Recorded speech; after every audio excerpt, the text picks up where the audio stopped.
Mathéo Radio présente À haute voix la lecture intégrale des œuvres spirituelles majeures. Aujourd'hui, le disciple de Paul Bourget.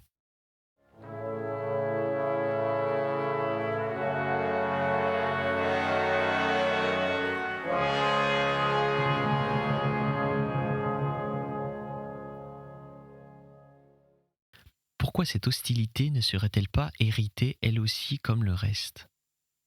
Une acquisition humaine quelconque, celle par exemple du caractère et de l'énergie active, suppose que pendant des siècles et des siècles, des fils d'individus, dont on est l'addition suprême, ont voulu et ont agi. L'addition d'une pensée puissante résume au contraire des fils d'individus qui ont moins voulu que réfléchi, moins agi que médité. Durant cette longue succession d'années, une antipathie tantôt lucide et tantôt obscure a rendu les individus du premier groupe odieux aux individus du second. Et quand deux représentants de ce souverain labeur des âges, aussi typiques chacun dans leur genre que nous l'étions, le comte et moi, se rencontrent, comment ne se dresseraient-ils pas aussitôt l'un en face de l'autre, tels que deux bêtes d'espèces différentes ? Le cheval qui n'a jamais approché de lion frémit d'épouvante lorsqu'on lui tasse sa litière avec de la paille sur laquelle a couché un de ses fauves.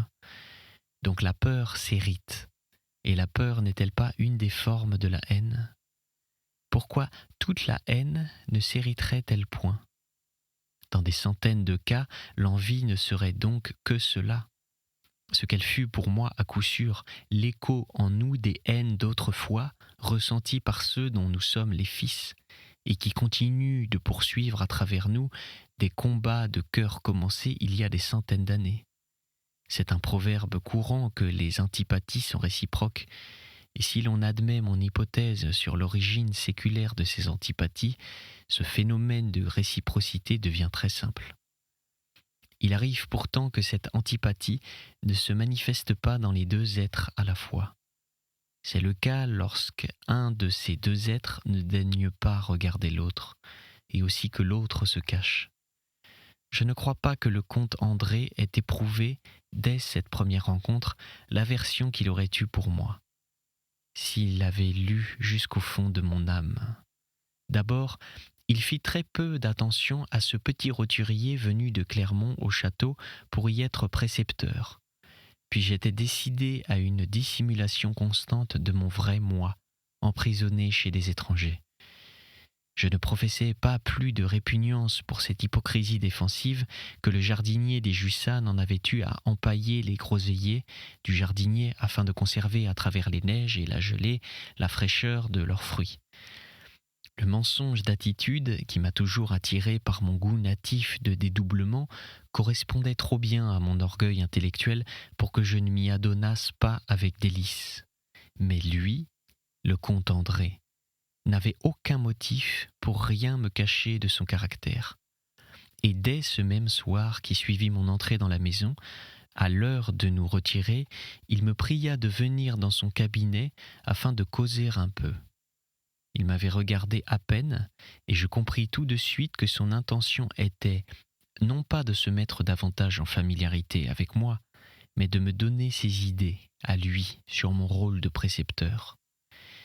Il occupait dans une aile un petit appartement composé de 3 pièces, une chambre à coucher, une chambre à toilette et le fumoir, où nous nous trouvions.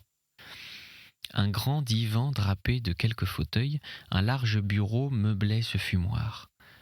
Au mur miroitaient des armes de toute provenance, fusils marocains rapportés de Tanger, sabres et mousquets du Premier Empire, et un casque de soldat prussien que le comte me montra presque aussitôt entré. Il avait allumé une courte pipe en bois de bruyère, préparé 2 verres d'eau-de-vie coupés d'eau de seltz, et la lampe à la main, il m'éclairait de près la pointe de cuivre de ce casque en me disant « Celui-là, je suis bien sûr de l'avoir descendu moi-même. Vous ne connaissez pas cette sensation de tenir un ennemi au bout de son fusil, de l'ajuster, de le voir qui tombe et de se dire « un de moins ». C'était dans un petit village pas loin d'Orléans. J'étais de garde à la petite pointe du jour, dans l'angle du cimetière, par-dessus le mur. Je vois une tête qui passe, qui regarde, des épaules qui suivent. C'était ce curieux qui venait voir un peu ce que nous faisions. Il n'est pas retourné le dire. Il reposa la lampe, et après avoir ri à ce souvenir, son visage devint sérieux. J'avais cru devoir tremper mes lèvres par politesse dans ce mélange d'alcool et d'eau gazeuse qui m'écœurait, et le comte reprit. « J'ai tenu à vous parler dès ce soir, monsieur, pour bien vous expliquer le caractère de Lucien, et dans quel sens vous aurez à le diriger. Le précepteur que vous allez remplacer était un excellent homme, mais très faible, très indolent. J'ai appuyé votre candidature parce que vous êtes jeune. Et pour la tâche à remplir auprès de Lucien, un homme jeune convient mieux qu'un autre. L'instruction, monsieur, pour moi, ce n'est rien. Pire que rien, quelquefois, quand ça vous fausse les idées. La grande chose dans cette vie, je devrais presque dire, l'unique chose, c'est le caractère. » Il fit une pause, comme pour me demander mon opinion. Je répondis par une phrase banale et qui appuyait dans son sens. « Très bien, continua-t-il, nous nous entendrons.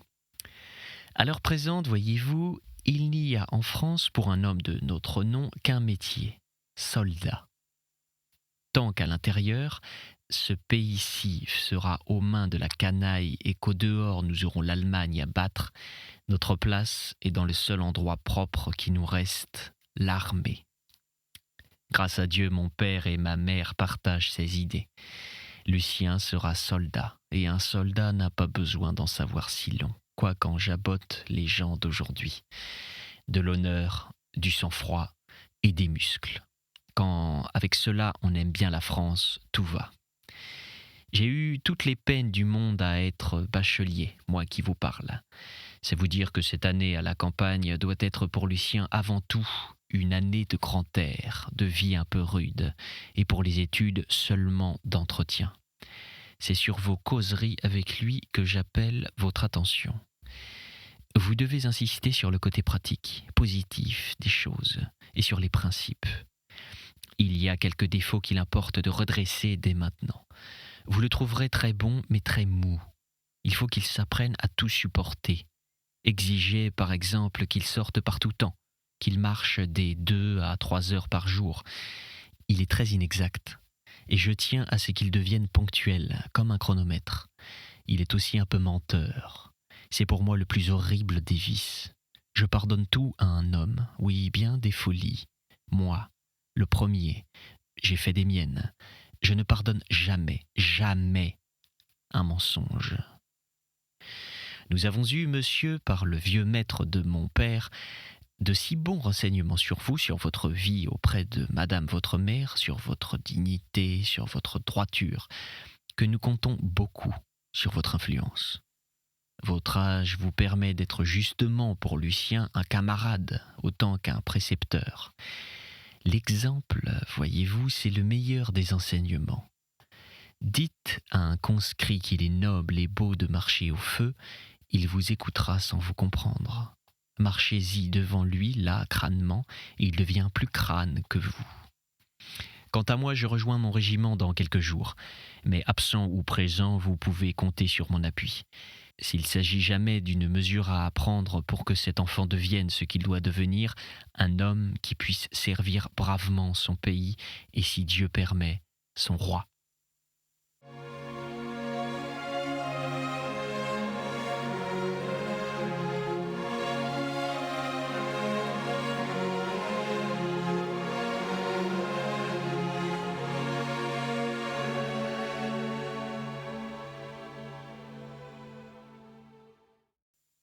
Ce petit discours, que je crois bien vous reproduire presque fidèlement, n'avait rien qui dût m'étonner.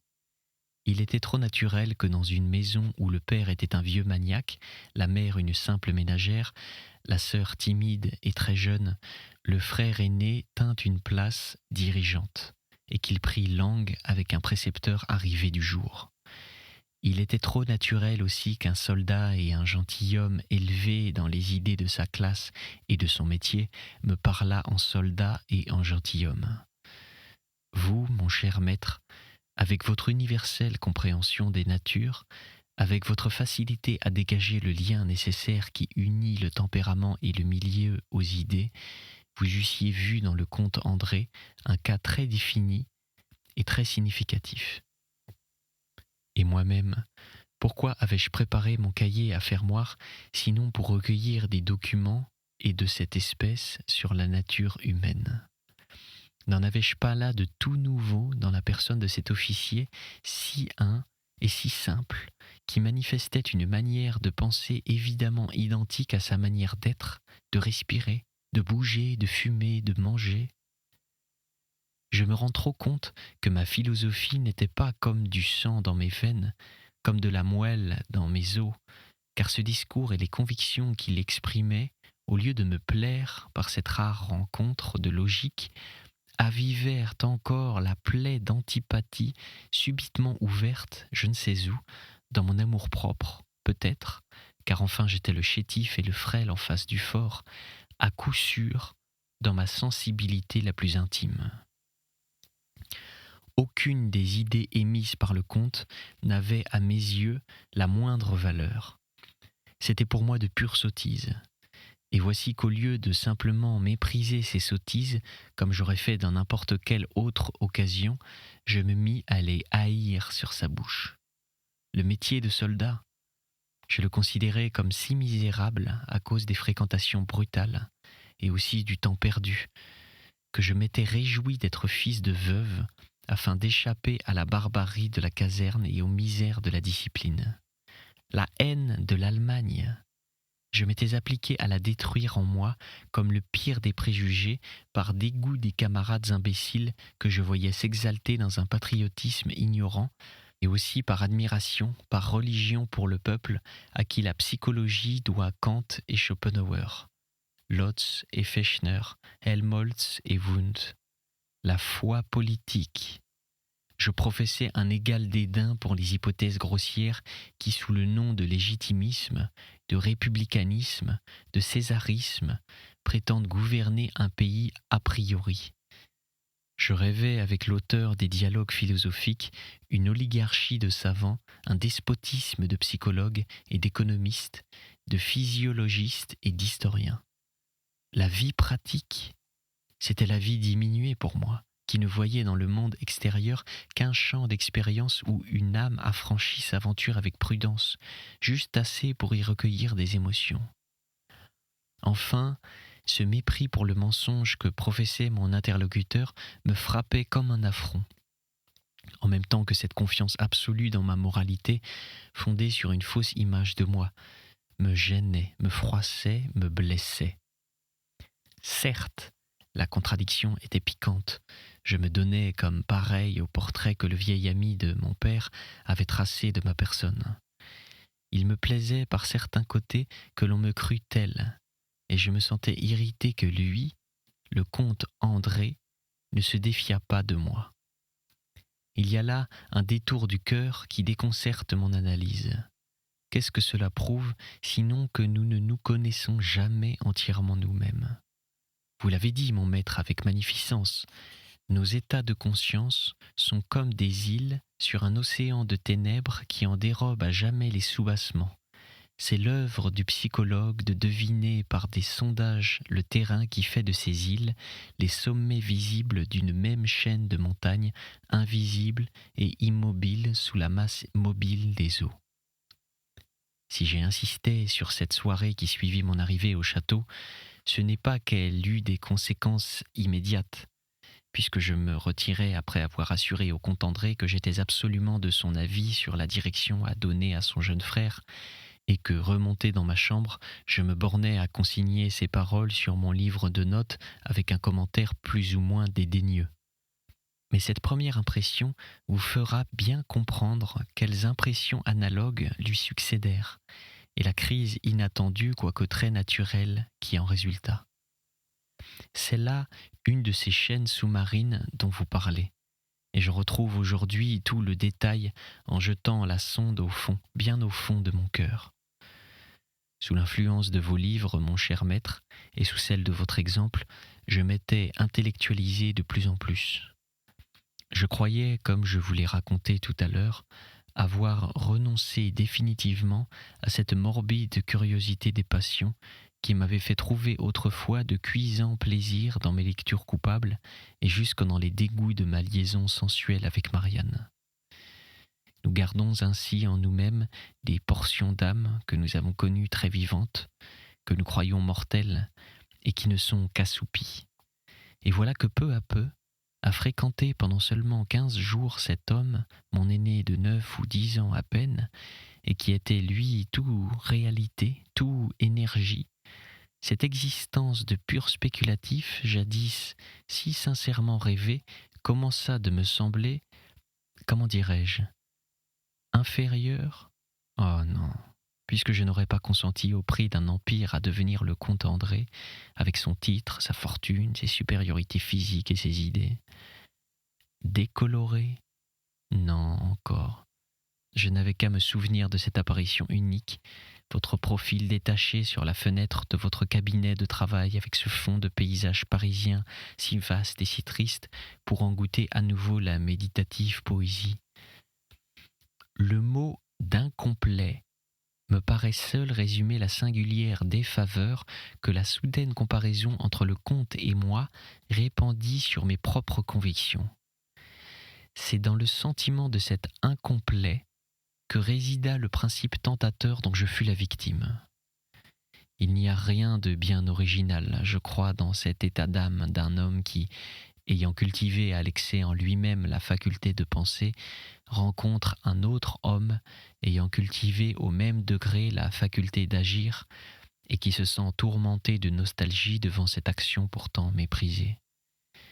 Goethe a tiré tout son Faust de cette nostalgie-là. Je n'étais pas un Faust. Je n'avais pas, comme le vieux docteur, épuisé la coupe des sciences. Et cependant, il faut croire que mes études de ces dernières années, en m'exaltant dans un sens trop spécial, avaient laissé en moi des puissances inemployées qui tressaillirent d'émulation à l'approche de ce représentant d'une autre race. Tout en l'admirant, l'enviant et le dédaignant à la fois, durant les jours qui suivirent, je ne pouvais empêcher ma tête de travailler à mes raisonnements d'aller. Et je songeais, un homme qui vaudrait celui-ci par l'action et qui me vaudrait par la pensée, celui-là serait vraiment l'homme supérieur que j'ai souhaité d'être. Mais l'action et la pensée ne s'excluent-elles pas l'une l'autre ? Elles ne s'excluaient pas à la Renaissance, et plus près de nous, elles ne se sont pas exclues chez ce Goethe qui a incarné en lui-même la double destinée de son Faust, tour à tour philosophe et courtisan, poète et ministre, ni chez Stendhal, romancier et lieutenant de dragon, ni chez Constant, qui fut l'auteur d'Adolphe et un orateur de feu, en même temps qu'un duelliste, un joueur et un séducteur. Cette culture accomplie du moi, dont j'avais fait le résultat dernier, la fin suprême de mes doctrines, allait-elle sans ce double jeu des facultés, sans ce parallélisme de la vie vécue et de la vie pensée ? Probablement, le premier regret que j'eus à me sentir dépossédé ainsi de tout un monde, celui du fait, ne fut que d'orgueil. Mais chez moi, et par la nature essentiellement philosophique de mon être, les sensations se transforment aussitôt en idées.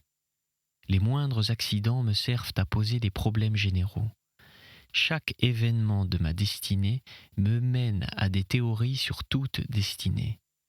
Là où un autre jeune homme se fût dit « c'est dommage que le sort ne m'ait permis qu'une seule espèce de développement », je me pris à me demander si je ne m'étais pas trompé sur la loi de tout développement. Depuis que j'avais, grâce à vos admirables livres, affranchi mon âme et terrassé les vaines terreurs religieuses, je ne gardais de mes anciennes pratiques de piété qu'une seule, l'habitude d'un examen de conscience quotidien sous forme de journal, et de temps à autre, je faisais ce que j'appelais une oraison. Je transportais, comme je vous l'ai dit déjà, avec une jouissance étrange les termes de la religion dans le domaine de ma sensibilité personnelle. J'appelais cela encore la liturgie du moi. Je me souviens qu'un des soirs de la seconde semaine que je passais au château de Jussat, j'employais ainsi plusieurs heures à rédiger une confession générale, c'est-à-dire à dresser un tableau complet de mes instincts divers depuis le plus lointain éveil de ma conscience. J'arrivais à cette conclusion que le trait essentiel de ma nature, la caractéristique de mon être intime, avait toujours été, comme je l'ai marqué en commençant le présent travail, la faculté du dédoublement. Cela signifiait une tendance constante à être tout ensemble passionné et réfléchi, à vivre et à me regarder vivre. Mais en m'emprisonnant, comme je le voulais, dans la réflexion pure, en négligeant justement de vivre pour n'être plus qu'un regard ouvert sur la vie, ne risquais-je pas de ressembler à cet Amiel dont le douloureux journal paraissait alors de me stériliser par l'abus de l'analyse à vide ? Pour me renforcer dans ma résolution d'une existence abstraite, en vain, votre image me revenait, mon cher maître. Je me rappelais les phrases sur l'amour dans la théorie des passions. Il n'a pas toujours été ce qu'il est, me disais-je. Un mystère criminel a dû traverser sa jeunesse. Et je vous voyais, à mon âge, vous abandonnant aux expériences coupables qui déjà me tentaient obscurément à travers ces allées et venues de mes pensées. Je ne sais si cette chimie d'âme, très compliquée et très sincère pourtant, vous semblera suffisamment lucide. Le travail par lequel une émotion s'élabore en nous et finit par se résoudre dans une idée reste si obscur que cette idée est parfois précisément le contraire de ce que le raisonnement simple aurait prévu. N'eût-il pas été naturel, par exemple, que l'antipathie admirative soulevée en moi par la rencontre du comte André aboutit soit à une répulsion déclarée, soit à une admiration définitive ? Dans le premier cas, j'eusse dû me rejeter davantage vers la science, et dans l'autre, souhaiter une moralité plus active, une virilité plus pratique dans mes actes. Oui, j'eusse dû. Mais le naturel de chacun, c'est sa nature. La mienne voulait que par une métamorphose dont je vous ai marqué de mon mieux les degrés, l'antipathie admirative pour le comte devint chez moi un principe de critique à mon propre égard, que cette critique enfanta une théorie un peu nouvelle de la vie, que cette théorie réveilla ma disposition native aux curiosités passionnelles, que le tout se fondit en une nostalgie des expériences sentimentales et que juste à ce moment, une jeune fille se rencontra dans mon intimité dont la seule présence aurait suffi pour provoquer le désir de lui plaire chez tout jeune homme de mon âge. Mais j'étais trop intellectuel pour que ce désir naquît dans mon cœur sans avoir traversé ma tête. Du moins, si j'ai subi le charme de grâce et de délicatesse qui émanait de cet enfant de 20 ans, je l'ai subi en croyant que je raisonnais. Il y a des heures où je me demande s'il en a été ainsi, où toute mon histoire m'apparaît comme plus simple, où je me dis « j'ai tout bonnement été amoureux de Charlotte parce qu'elle était jolie, fine, tendre, et que j'étais jeune. Et puis je me suis donné des prétextes de cerveau parce que j'étais un orgueilleux, d'idées qui ne voulaient pas avoir aimé comme un autre. Quel soulagement quand je parviens à me parler de la sorte. Je peux me plaindre moi-même au lieu de me faire horreur, comme cela m'arrive lorsque je me rappelle ce que j'ai pensé alors. Cette froide résolution caressée dans mon esprit, consignée dans mes cahiers, vérifiée, hélas. Dans les événements, la résolution de séduire cet enfant sans l'aimer, par pure curiosité de psychologue, pour le plaisir d'agir, de manier une âme vivante. Moi aussi, d'y contempler à même et directement ce mécanisme des passions jusque-là étudié dans les livres, pour la vanité d'enrichir mon intelligence d'une expérience nouvelle. Mais oui, c'est bien ce que j'ai voulu. et je ne pouvais pas ne pas le vouloir, dressé comme j'étais sur ces hérédités, par cette éducation que je vous ai dite, transplantée dans le milieu nouveau où me jetait le hasard, et mordu comme je le fus par ce féroce esprit de rivalité envers cet insolent jeune homme, mon contraire. Et pourtant, quel était digne de rencontrer un autre que moi, qu'une froide et meurtrière machine à calcul mental, cette fille si pure et si vraie. Rien que d'y songer me fend soudain le cœur et me déchire, moi qui me voudrais sec et précis comme un diagnostic de médecin. Elle, ce n'est pas dès le premier soir que je l'ai remarquée. Elle n'offrait pas au premier regard cette perfection des lignes du visage, cet éclat du teint, cette royauté du port qui font dire d'une femme qu'elle est très belle. Tout dans sa physionomie était délicatesse, effacement, demi-teinte, depuis la nuance de ses cheveux châtains jusqu'à celle de ses prunelles d'un gris un peu brouillé, dans un visage ni trop pâle ni trop rose. Elle appelait nécessairement à l'esprit le terme de modeste, quand on étudiait son expression et celui de fragile, quand on prenait garde aux finesses de ses pieds et de ses mains, à la grâce presque menue de ses mouvements. Quoiqu'elle fût plutôt petite, elle paraissait grande à cause de la proportion de sa tête et de l'attache du col qu'elle avait dégagé et si naturellement noble. Si le comte André reproduisait un de leurs communs ancêtres par un atavisme évident, elle trouvait, elle, le moyen de ressembler à leur père avec une telle idéalité de ligne que c'était à ne pas admettre cette ressemblance, lorsqu'on ne les voyait pas l'un à côté de l'autre. Il était néanmoins aisé de reconnaître en elle l'influence des dispositions nerveuses qui, chez le père, créaient l'hypocondrie. Charlotte était d'une sensibilité presque morbide, que révélait à de certaines minutes un léger tremblement des mains et des lèvres, ces belles lèvres sinueuses où résidait une bonté presque divine. Son menton, très ferme, dénonçait une rare force de volonté dans cette enveloppe frêle.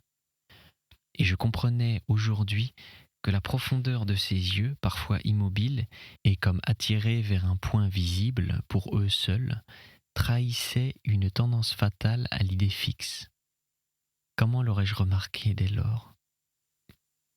Le premier trait que j'ai observé en elle, dès la seconde semaine qui suivit mon arrivée, fut cette extrême bonté, et cela grâce au petit Lucien. Cet enfant me raconta qu'elle l'avait prié de savoir de moi, à plusieurs reprises, s'il ne me manquait rien dans ma chambre. Humble détail, très puéril, mais qui me toucha, parce que je me sentais bien seul dans cette grande maison où personne, depuis mon arrivée, ne semblait faire la moindre attention à moi. Le marquis n'apparaissait qu'au déjeuner, enveloppé d'une robe de chambre, et pour gémir sur sa santé ou sur la politique. La marquise s'occupait à parfaire le confortable du château et elle soutenait de longues conférences avec un tapissier venu de Clermont. Le comte André montait à cheval le matin, il chassait l'après-midi et le soir il fumait ses cigares sans plus m'adresser la parole. La gouvernante et la religieuse s'observaient et m'observaient avec une discrétion qui me glaçait. Mon élève était un garçon paresseux et lourd, qui n'avait qu'une qualité, celle d'être très simple, très confiant, et de me raconter tout ce que je voulais bien entendre sur lui-même et les siens. J'avais appris ainsi tout de suite que le séjour à la campagne, cette année, était l'œuvre du comte André, ce qui ne m'étonna point, car je le sentais de plus en plus le vrai chef de la famille. C'était À haute voix, une émission de KTO Radio. Aujourd'hui, Le disciple de Paul Bourget. Lecture, Pierre Deveau. Captation et réalisation, Alexis Duménil et Thibaut Dagalier. Une émission disponible en podcast sur ktoradio.com et sur l'application KTO Radio.